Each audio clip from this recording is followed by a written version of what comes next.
Just a day before they were set to take effect, President Bongbong Marcos has put a hold on fare hikes for public transport, promising relief measures for both commuters and transport workers. Here is that report.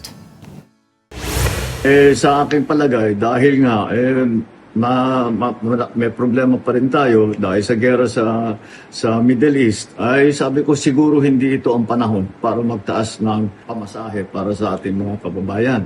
Kaya inutos ko sa DOTR na suspindihin muna ang fare hike at i-defer muna natin yan. Kailangan patuloy ang ating pag-alalay sa ating mga commuter, sa lahat ng mga ating manggagawa, mga estudyante, lahat ng gumagamit ng ating transport system.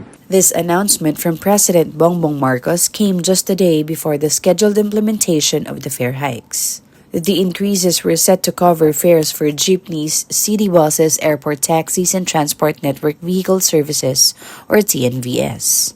Earlier, the Land Transportation Franchising and Regulatory Board had already approved fare hikes for provisional buses to help the sector cope with rising oil prices. However, the President said there are alternative ways to support transport workers without passing the burden on to commuters.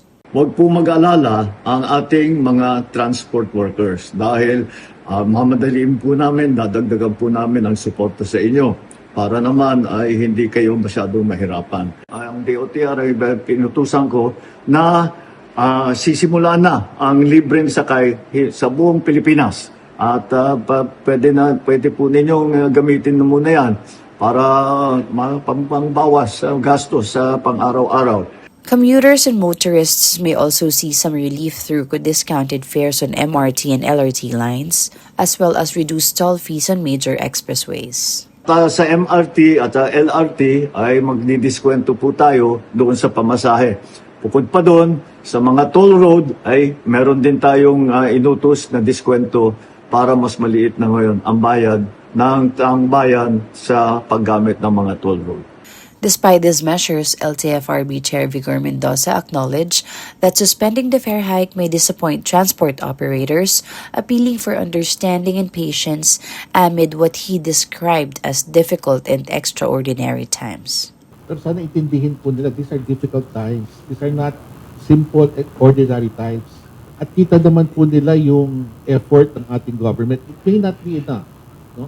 Pero lahat ng pwedeng ibigay sa stakeholders sa transport sector, yung mananakay nga, wala nga ayuda at subsidiya. We tried our best to help them na matawid natin itong problema ito.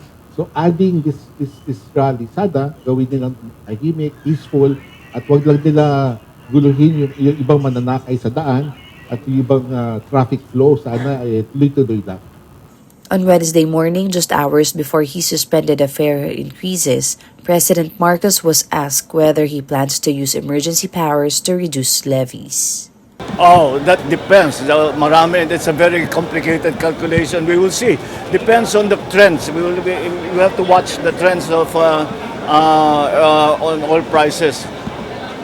We just have to look. It's very hard to say because it's all speculation. We don't know how long this will last for. We don't know what the effects are. We don't know what will happen in the Straits of Hormuz. And when the situation calls for it, then we will see when to exercise that power and how much by.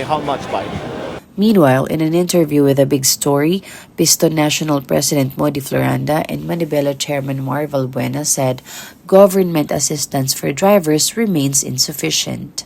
They urged the government to immediately suspend fuel taxes to ease the financial burden on public transport drivers. Ang tingin po natin ay hindi siya mariresolve doon sa pinagyayabang ng gobyerno na 5,000 na ibibigay nila sa mga pampublikong transportasyon sapagkat ito ay lalamunin lamang ng patuloy na pagtaas ng presyo ng petrolyo. Kaya sinasabi nga natin, kung talagang seryoso ang gobyerno na tulungan ang hindi lamang ang transport sector, dapat tanggalin ng gobyerno yung mataas na buwis sa produktong petrolyo. Nakakatawa na yung ibibigay sa atin ay kapareho lamang nitong ibinigay na ayuda sa mga tricycle.